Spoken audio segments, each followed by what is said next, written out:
Welcome back to Buckets WNBA edition. I am your host, Jim Turvey. Doing a little different today. We are doing a solo bolo, if you will. We had our good friend Dano Matai. He's getting a little. He got a little tooth issue that I don't think he shared with the class last time, but he's getting that fixed up today. A couple folks are busy, so I said, you know what, we'll try this solo. Hopefully that you guys don't mind. We've had some really good guests on. We'll continue to have some really good guests on. Just wasn't able to line up anyone for today. So kind of a small Tuesday slate. We'll do a couple more mailbag questions, but overall this should be a little bit shorter for you folks. So for the folks out there who appreciate a short podcast episode, this should be right in your wheelhouse. For those who like the real lengthy ones we try and do for you sometimes, hopefully we'll be back at it on Thursday. So let's start by opening up, just talking about the Tuesday slate. 2 games, like I said. We've got Dallas at Indiana. Indiana is a 6.5 point favorite. The total there is 170.5. Injury stuff in this game. We've got Paige and Maisha Hines-Allen. They're both probable. If they play, this is going to be a second straight game that Dallas is fully healthy, but the first 2 games of the season. So we finally have a look at this rotation. When we get to props that I like for this, I'll kind of talk through how that impacts this team. But love to see these teams getting healthy.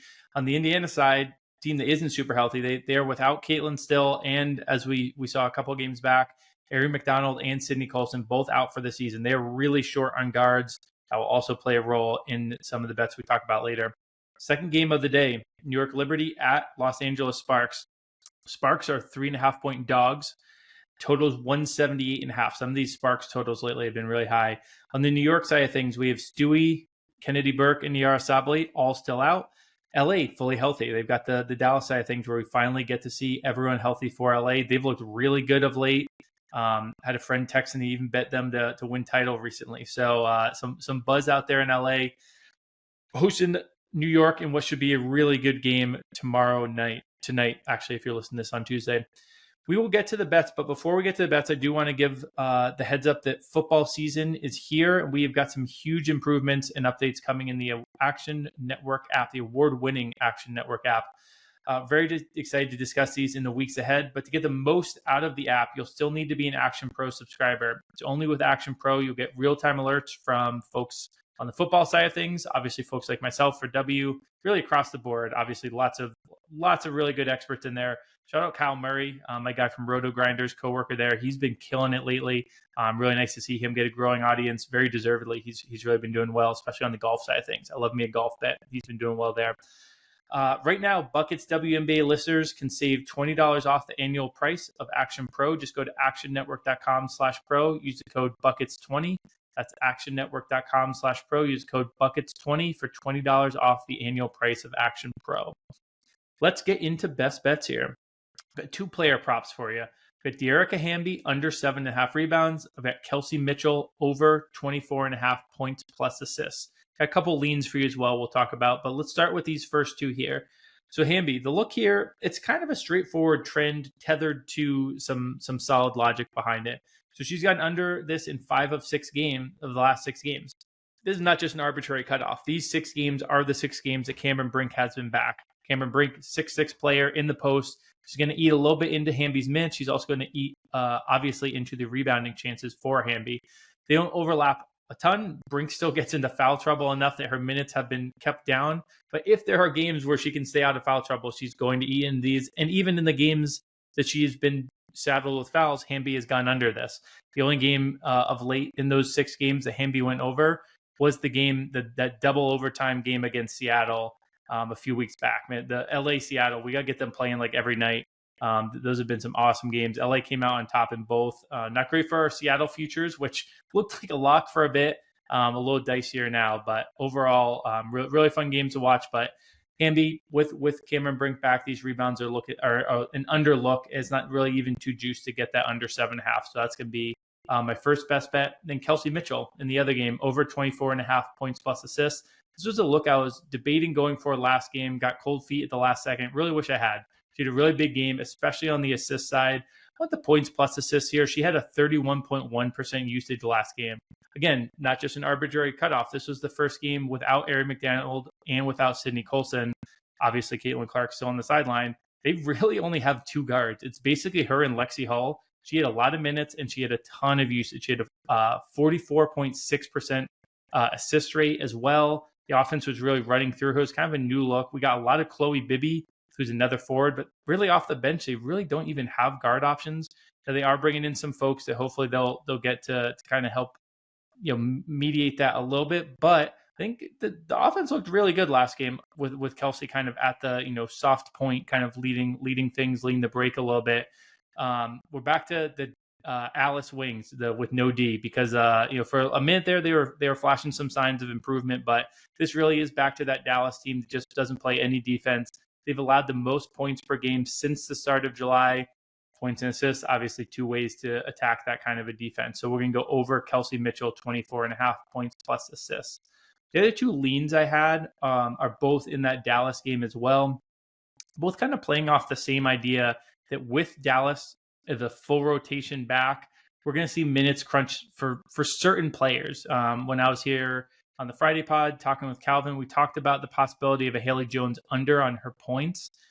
Didn't end up posting because Paige didn't play that game, but she did go under in that game, and the minutes are unstable. We're seeing 8.5 there for Haley again. I like that under.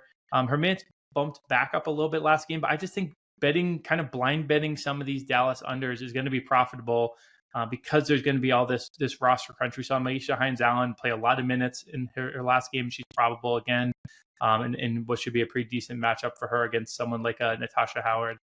Luisa Gieseldor, apologies on the pronunciation if we butchered that one there, but I'm also potentially eyeing an under on her points and rebounds.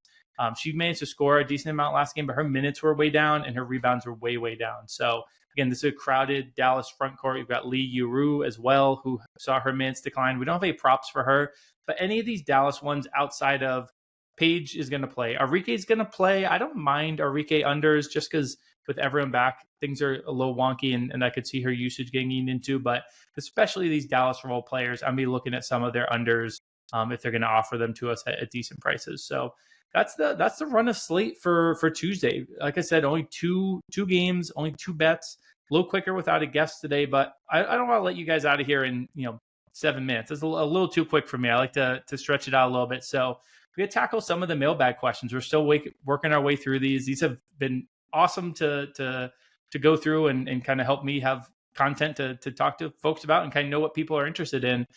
So I'm gonna just quickly sweep a few of these away because we basically talked about this last episode, Calvin and I, just in case people didn't listen or I wanted their question directly addressed. We have got questions that, do you know anyone having a winning season betting the W? If so, what's the strategy?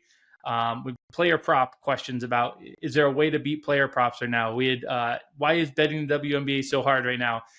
Basically, I'll kind of say what I said last episode and Calvin did as well, is kind of a three-pronged factor of we don't have as many markets as something like the NBA. So when there is weird chaos, it's harder to take advantage of that when you can only bet on a couple big names. And then the real driver is the chaos. And the chaos comes from two different things. It comes from 8 new coaches in the W who are trying out new systems, who are doing funky things. And Calvin was talking about how the Connecticut Sun started the season with the slowest pace. Last few weeks have been the fastest pace. That's just hard to account for. That's chaos that you can't really adjust one way or another because it's like a mirage. Every time you try and grab it, it's gone. It's a trend that's not really all that helpful because it's not really all that stable. And you don't know a reason behind it. So that's part of it. And then expansion year. You always see wonky stuff in sports with expansion year. So I think the three of those things together with, all this chaos and then not being able to bet into markets where it might be more advantageous. Like say, we're able to bet on some of the players lower in the rotation to have, like they're all overs. That's where you could potentially take advantage of some of this rotation chaos from coaches. We haven't had as much of that. So we're in kind of a weird space where there's a lot of eyeballs on the W, a lot of people betting into the W, which is awesome. It's really, really genuinely great to see. But that makes it tricky when there's only so many markets and only so many markets with liquidity. You can't be, going nuts on some of these more niche ones that might have a little bit of advantages here and there. I'll go to the next one that the Mo asks here. He says, how serious is the WNBA? It seems more often than not, teams are randomly not showing up for games. What is going on? So I disagree with the premise of this question, to be honest. I think that we are seeing a lot of crazy results. I think that is twofold. I think it's what we just talked about: new coaches, whole new systems being in place, kind of us not knowing. If we don't know, then what we see, if it's weird, we don't, that seems strange to us, but it might be more a matter of just we aren't able to conceptualize what's actually going on here. The other thing is just the schedule. We have the busiest schedule that we've seen. Injuries are up because of that. But to me, injuries aren't even close to the NBA. The NBA is a league that you can say, how serious is the NBA? You have guys getting ruled out minutes before tip. You have guys just like no star plays more than 80% of their games nowadays.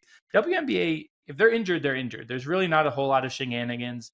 There's not back-to-backs often, so you don't see all that much, rest load management type nonsense. I think the WN is a very serious league.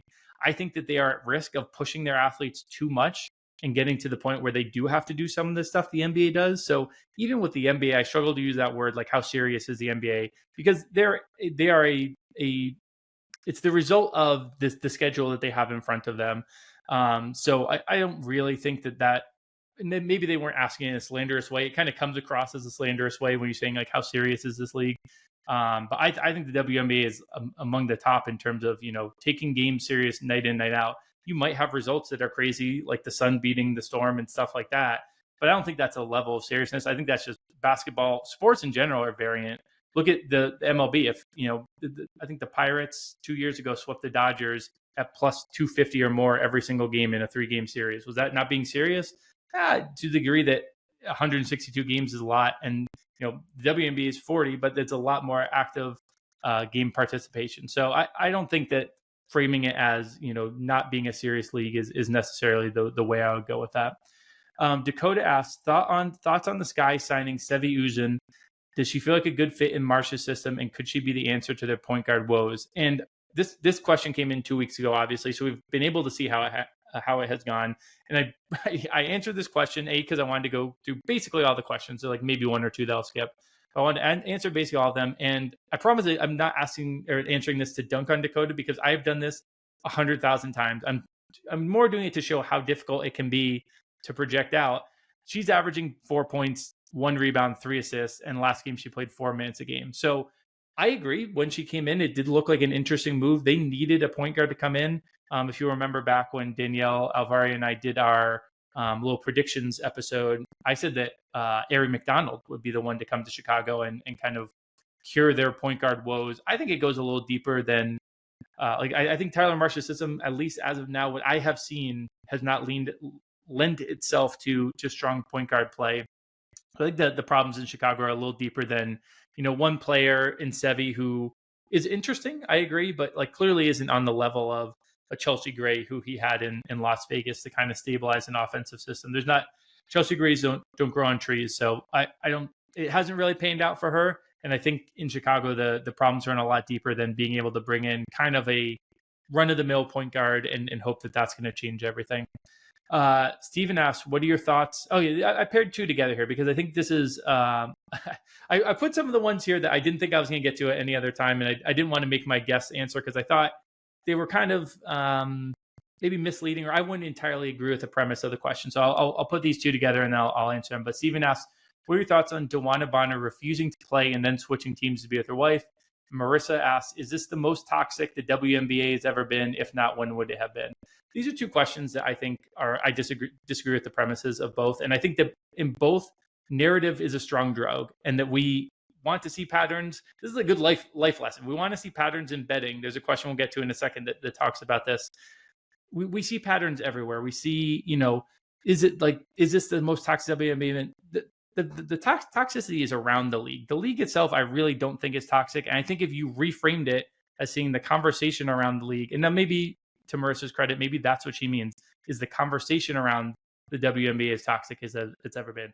That I would say, yes, it has become a culture war topic for better and worse. I mean, again, the better of that is that it's on Around the Horn, it's on PTI, it gets talked about a lot. The worst is that the athletes themselves have to deal with this. And to be honest, I don't think, considering how toxic some of the conversation has been around the league, I don't think that toxicity has bled into the league. I think in DeWanna Bonner, you do see a player who didn't like the situation she was in, and so she went to a different situation. I mean, we see players holding out constantly. Jimmy Butler held out. It wasn't to be with his partner in a different. There's situations that just don't work for a player, and so they change situations. I'm probably almost always going to be on the player side in that. It may have been a player and player thing. We saw Bonner clearly, liked playing against Indiana. I think there was no love lost there. But even to that point, if this was truly a toxic league like that Bonner and Fever game, it was chippy. It was fun. It was sports. That's what we love. We love when, we have two groups of competitive athletes who are going at it and really just enjoying the competitive flavor that we all come to sports for. So I think that I would reframe both of those questions, to be honest, and say maybe the toxicity of the NBA is more the toxicity around the WNBA. And the Bonner thing, could be reframed in the light of many athletes. Eli Manning held out from being a San Diego Charger to be a New York Giant. We see it often, and I don't think we have to necessarily hold it against players.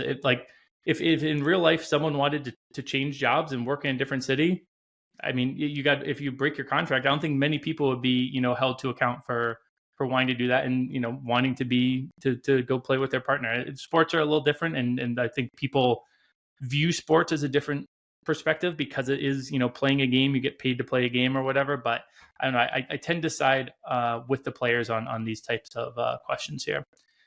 Next question: how do you turn something you're passionate about, sports/betting, into content creation job?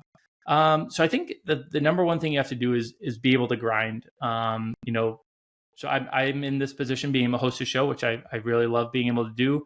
I started writing about sports like 12 years ago at this point, and for about 10 of those years I had jobs that were not in sports at all.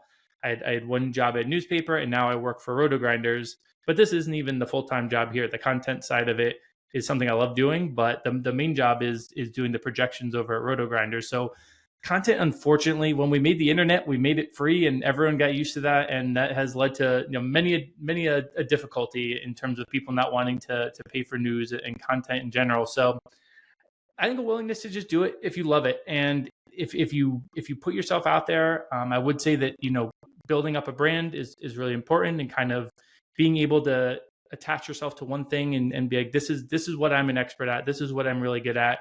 And then kind of introduce yourself to people in that space. Kind of read the room. If you introduce yourself and the person is, not really engaging with you, that's fine. But then other times you'll introduce yourself to someone, and, Calvin, who's been on the show many times, reached out when he saw I was writing about WNBA betting.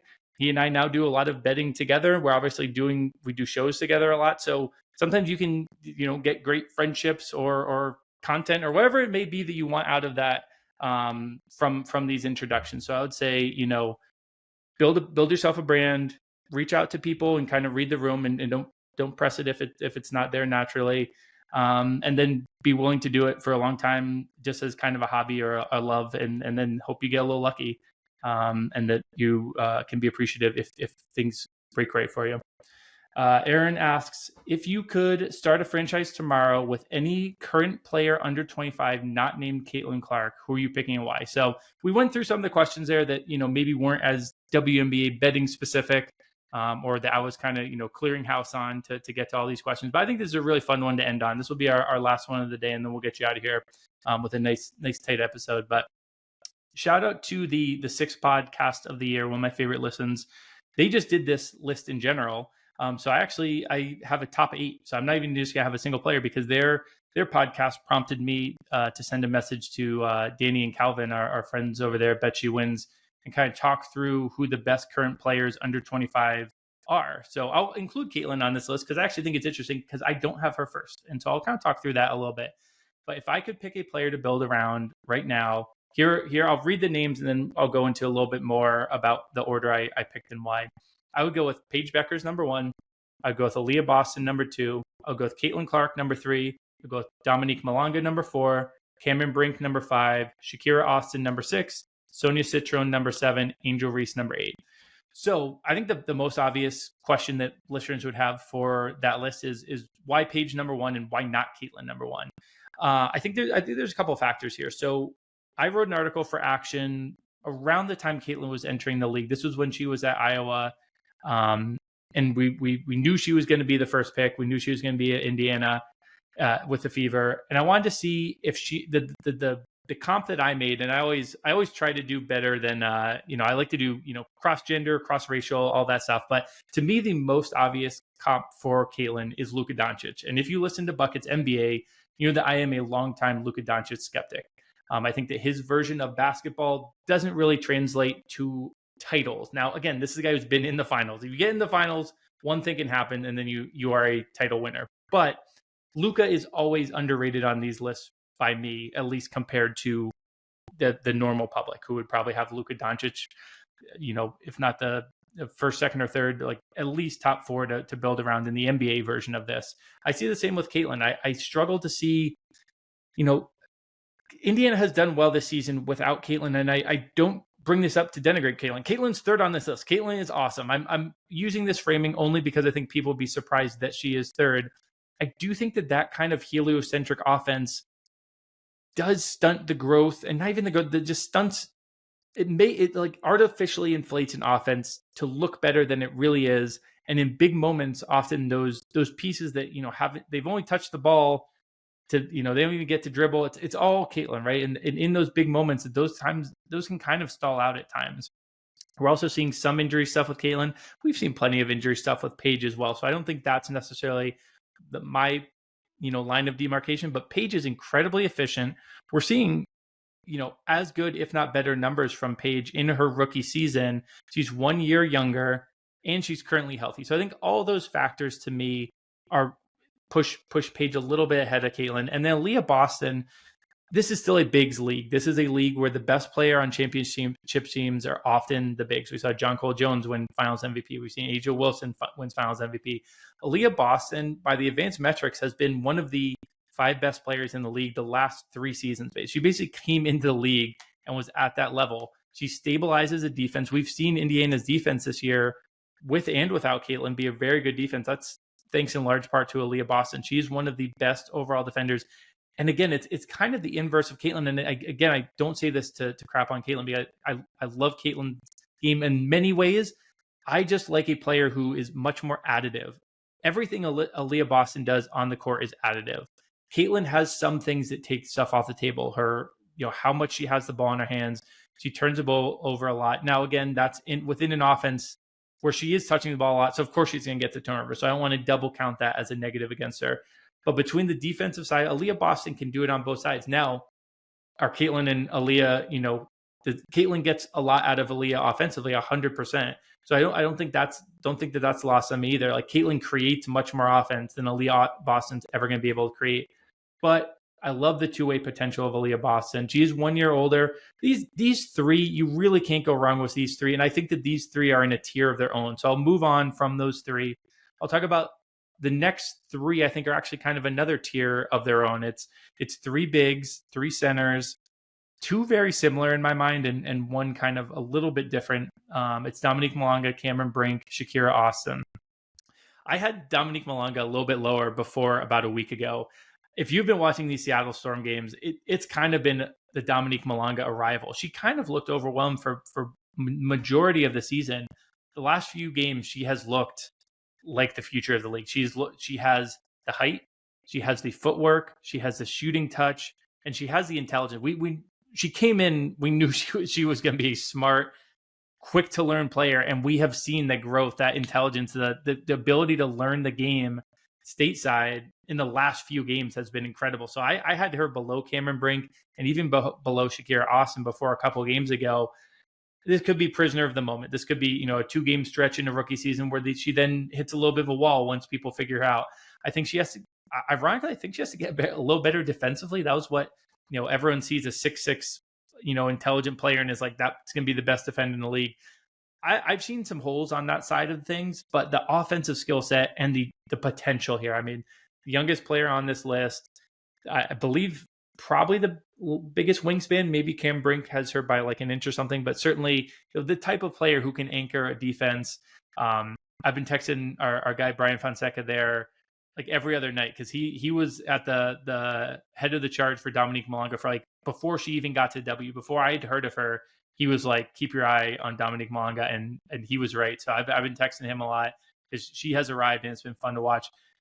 the last couple games have been great for Cameron Brink too. She came back. She's played 6 games this season, and man, she picked up right where she left off. She's shooting the three. I think she hit three threes last game, and it's just a smooth looking stroke. I mean, she was always a great free throw shooter, so it's not too surprising that she has that in the bag. But man, when she is able to just stop fouling, and I do worry a little bit that this followed her from college to the pros. Now it's going to follow a rookie, and she's basically a rookie at this point. She's played 6 games of her second season. If she can shake that, the ceiling for Cam Brink is about, I would say it's Malanga and Brink are the two that have the highest ceiling, because Aaliyah Boston to me is not going to be the shooter that either of these two are, and she doesn't have the wingspan that either of these two have. So to me, Cameron Brink and Dominique Malanga, I put them 4th and 5th on this list. I after a couple beverages some night, you could talk me into taking them 1 and 2. I've really loved the long-term ceilings of theirs. And I throw Shakira Austin with them only because she's a center. She's much different. She's not going to be shooting threes. She does have great footwork, though, and her defensive abilities, the advanced metrics aren't as all over her this season. I think it's a little bit of a weird season in Washington. I'm still a huge believer in her ability to anchor a defense. If I'm thinking I'm drafting this center, and this center can be the starter on a championship team, there's not that many players on this list that would be above Shakira Austin. I really think she can anchor a defense and has shown abilities at times. The offense has to get a little bit more efficient, but has shown the ability at times to do it on both sides. I think if you had a star player with Shakira Austin, she wouldn't have to force things quite as much, and she could settle into a pretty efficient role while being an incredible defender. So just because of the potential that I have her above her teammate, Sonia Citron, who I had 7th on this list, who, probably is a little hard done by this 7th ranking. If we look at the actual cold hard numbers of it, she probably should be up in like the Paige, Aaliyah Boston, Caitlin tier. She's being incredibly efficient her rookie year. She's almost at a 50-40-90, arbitrary cutoff. She's the only one shooting the percentages she's shooting in the W. So if we don't use the rule of 10, then she is right there as the most efficient player in the W. If you look at stuff like win shares and stuff, which again, win shares benefit you when you're on a good team. The Washington Mystics are a borderline playoff team, and she's like top 20 in the league as a rookie. So she's incredible. And then Angel Reese is the last one. Part of this is I think Angel is a really hard worker and learner who will continue to improve and is a great face of the franchise that I would want, marketing wise. And she sells tickets as well as anyone outside of Caitlin. And we've seen growth from her. She really has improved the second season. The defense still needs to get a little bit better here and there. The rebounding is obviously phenomenal, and the offense was getting better. They were running offense through her. She was getting assists. She was creating offense. She just seems like the type of player who, if you ask her to add a skill set to her bag, she's going to at least try. And that is a high level of praise, especially when you have the talent she has. When she tries something, she's usually going to succeed. So I didn't think that this list would be complete without her. So thanks to Aaron there for that question to let us end on a kind of a fun note of talking through the players 25 and under who I would build a franchise around. So Paige, Aaliyah Boston, Caitlin Clark, Dominique Malanga, Cameron Brink, Shakira Austin, Sonia Citron, Angel Reese. Those are my elite 8 for this conversation. We'll wrap things up there right around a half hour, hopefully a little bit shorter for you. And I got a little chatty on that last question, but I really had fun kind of looking through that list of players there. If you like to tail the bets talked about today, look for the quick slip links in the episode description. We didn't do Survivor. I finally lost in Survivor. I brought us down. Dano is the winner of Survivor. I'll congratulate him fully next week. And we'll see what we want to do there. If we want to switch things up, we want to go back to minus 600, stuff like that. So make sure you go into the Action Network app. I'll be posting my picks there. Like and subscribe if you're watching on YouTube. Rate and review if you are listening as a podcast. My thanks to David Payne on audio, Gifford Gould and the YouTube team. And just for myself today, I want to say let's get buckets.